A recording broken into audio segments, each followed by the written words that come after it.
Bismillahirrahmanirrahim. Dear students, today our topic will be what is immunity, and we will describe and learn how it prevents from diseases.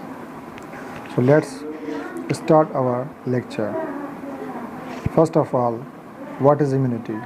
How we define immunity and our immune system. Immunity is defined as the ability of the body to resist microorganisms, their toxins, if any, foreign cells, is called as immunity. Means it resists the microorganisms. Either those microorganisms are viruses or bacteria. Number second point, these activities are controlled by our immune system, which combats infectious agents. Now these viruses, bacteria or other parasites are infectious agents. Now the third point is the study of the functioning and disorders of the immune system is formally known as immunology. The study of immune system is called immunology. Now the immune system is a collection of cells and proteins that combat infectious agents. It means our immune system consists of cells and proteins that help us to combat those infectious agents. Now, what is the structure of our immune system? How our immune system is categorized into three major portions. Number one is innate immune system, which is our inborn natural immune system. We are born with our innate immune system. Number second is adaptive or acquired immune system. This system is based on our environment. As we know that we interact with our environment, some organisms, some microorganisms, some pathogens which are disease-causing agents, they are transmitted within our environment from one person to another person or from animals to human beings. So this type of immune system is called acquired immune system, which is adopted from our environment. It has two categories. Now number third is the cytokines or lymphokines, which are just like hormones of our immune system. These are interleukins and interferons. These hormones, cytokines, are very helpful against the viral infection. Now when we discuss in detail the innate immune system, then the first point is it is non-specific in nature, means it is general in action. Those organisms may be viruses or bacteria or some parasites, regardless of their specificity. So they form two lines of defenses. Now innate immune system has two lines of defenses: first line of defense and second line of defense. Now the first line of defense consists of our skin, our mucous membranes of our internal organs. Now when any microorganism, when any pathogen invades in our body, our skin is the first line of defense which prevents us from infection, from any disease. Because our skin has some resistance against those microorganisms. Our skin has some enzymes as well. And our skin is also very tough. That's why many microorganisms cannot penetrate our skin. Then our mucous membranes of our internal organs. These mucous membranes, for example, start from our internal nostrils of our nose. There's the mucus producing cells or goblet cells which are present in entire our internal organs, which starts from our nose, from mouth up to the anus. So these mucous membranes consist of mucus, which also has mucin, a type of protein which resists those trap those organisms when they come in contact with mucus. It is also viscous in nature. That's why those bacteria or those pathogens which try to enter from our nose, they are trapped in that viscous mucus. Second line of defense consists of phagocyte cells. Now these phagocyte cells are specialized white blood cells, especially microcyte or lymphocyte. So these phagocyte cells are also known as eating cells because they eat entire bacteria or entire viruses or other such pathogens.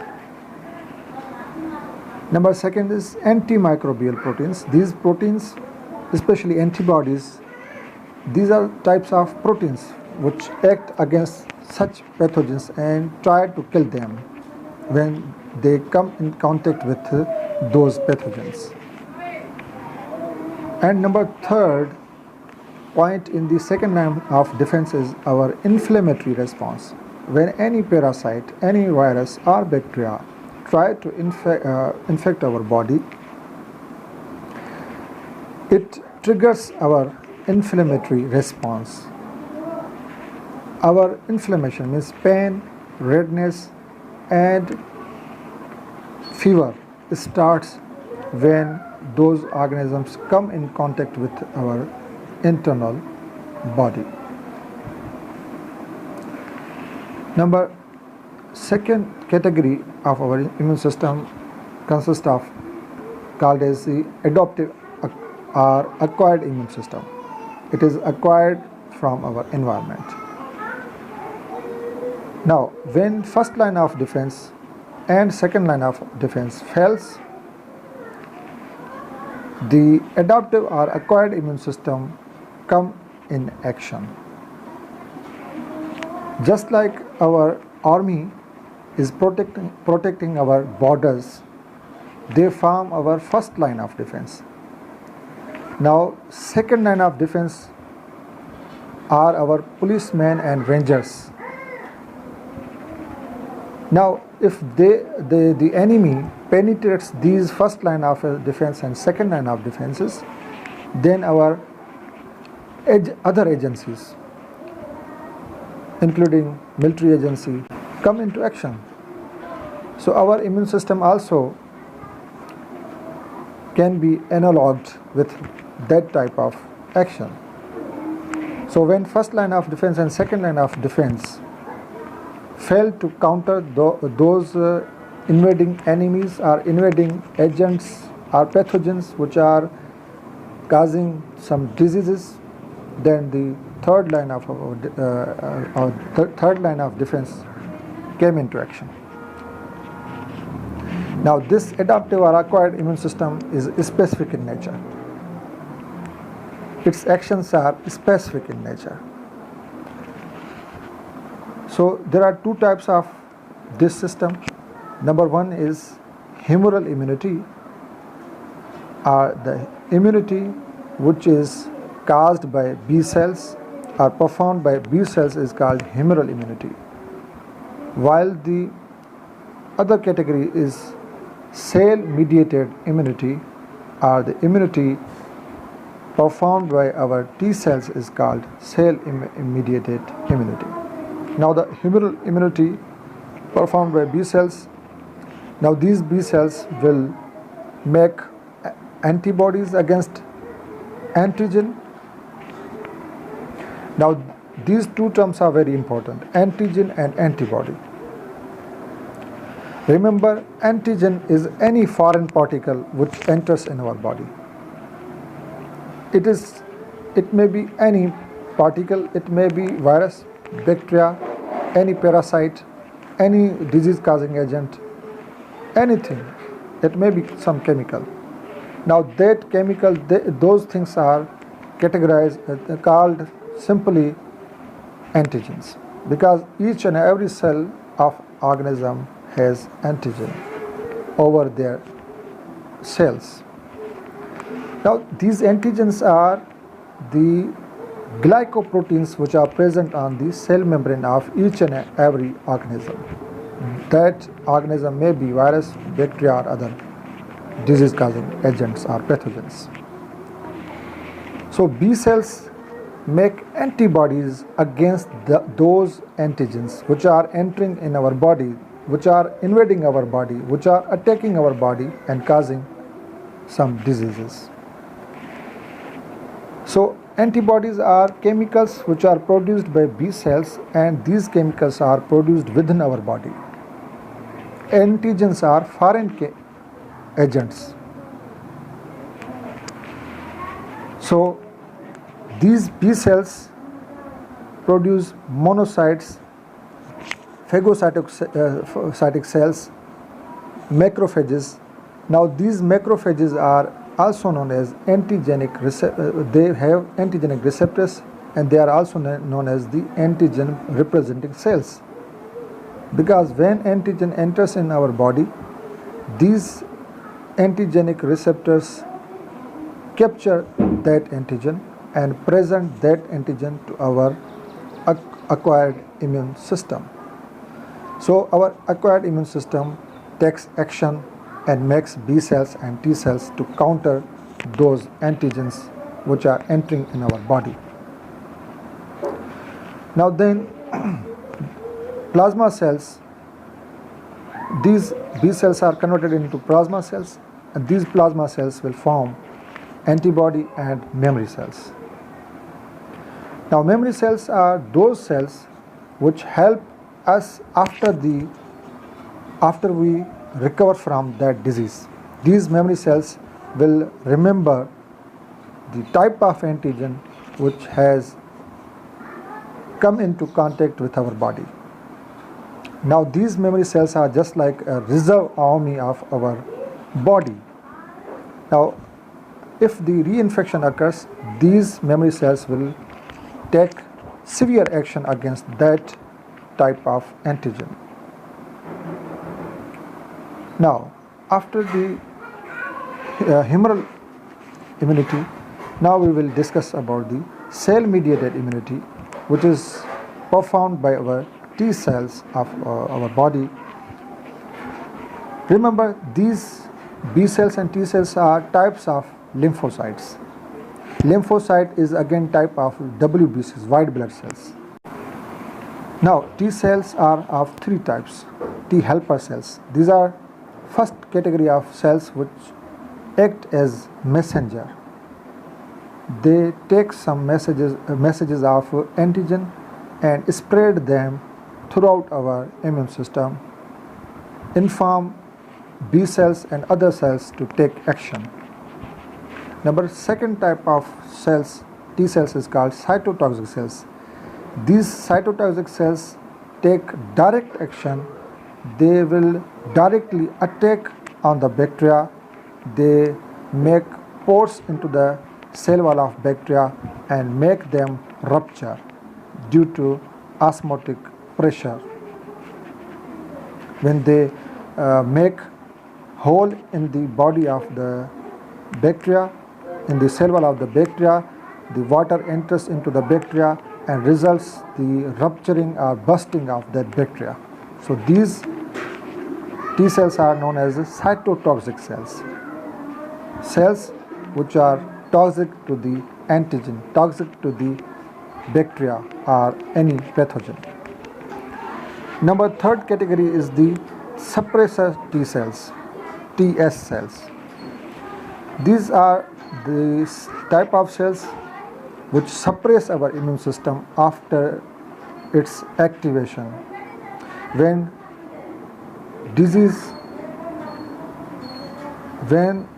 pathogens enter in our body, they trigger our immune system, they turn on our immune system. Now, after taking actions, now our immune system should be shut down. Suppressor cells turn off our immune system. If our immune system runs with a long time, then it will be damaging our own cells. T cell receptors. These are known as the MHC1 and MHC2. Major histocompatibility 1 and major histocompatibility 2. MHC2 acts with antibodies and MHC1 acts with other hormones just like interleukins and interferons when viral infection occurs within our body. Now these cytokines are important hormones of our immune system. They are also known as lymphokines. There are two types of them, interleukins and interferons. They are vital against the viral infection. They prevent the viral infection in our body. Now, there are two types of immunity: active immunity and passive immunity. Active immunity again is categorized into two: natural active immunity and artificial active immunity. Now, in active immunity, antigen enters in our body either naturally or artificially. Whereas in passive immunity, there is introduction of antibodies within our body. So this is the major difference in these things, in these two categories. In active immunity, antigens are introduced. In passive immunity, antibodies are introduced in our body. Now, the active immunity. Now, immunity acquired by our own immune response as a consequence of natural infection is known as natural active immunity. Immunity acquired artificially by vaccination is said to be artificial active immunity. Actually, any antigen from environment enters in our body, it triggers natural active immunity. But sometimes we artificially introduce some antigens into the body of a person to boost its immune system. Now, this introduction of antigens into that person is artificial. It is also known as the artificial active immunity, and this is the part of immunization. This is also called as the vaccination process. Now, through vaccination or immunization, we will strengthen our immune system to combat the diseases.